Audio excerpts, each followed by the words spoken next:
too cold to launch the shuttle Challenger.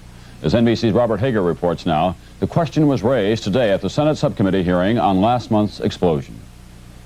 The committee wanted to know whether it was true that NASA had ignored the unanimous advice of engineers from Morton Thiokol, the booster rockets manufacturers, not to launch because it was too cold. Administrator William Graham was questioned. Is there any evidence to support that report? No, Senator. The evidence is in the other direction.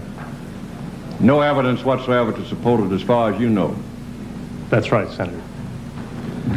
However, let me say that, again, that was a very complex process which occurred over a substantial period of time. But a source on the Presidential Commission investigating the accident told NBC News a different story today.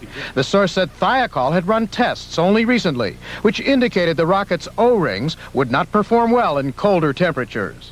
And as temperatures the night before the launch headed for the 20s, the source said Thiokol engineers in a first teleconference did recommend postponement. In a second teleconference, the source said the recommendation was the same, for postponement, this time backed up by engineering data sent by a facsimile machine to the Cape. But the source said NASA rejected the data, suggesting company engineers rework the figures. And finally, at 11:30 p.m., Thiokol engineers gave a go-ahead to launch. NASA's Jess Moore. The final product, as I understand it, was a data fax piece of paper which had the signature on it that Thiokol supported the launch. NASA admitted that before launch, ground crews took temperature readings from the surface of the suspect booster of 7 degrees in one spot, 9 degrees in another. The readings from an infrared gun may have been off, but some say not so far off that they still wouldn't have indicated the booster was very cold. Shuttle Administrator Moore was questioned. As I understand it, apparently that information did not make its way through a chain of some sort to the small group at the top that actually was responsible for the launch decision. Is that right?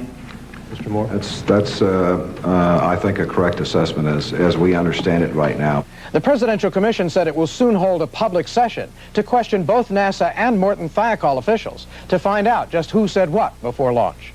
Robert Hager, NBC News, Washington.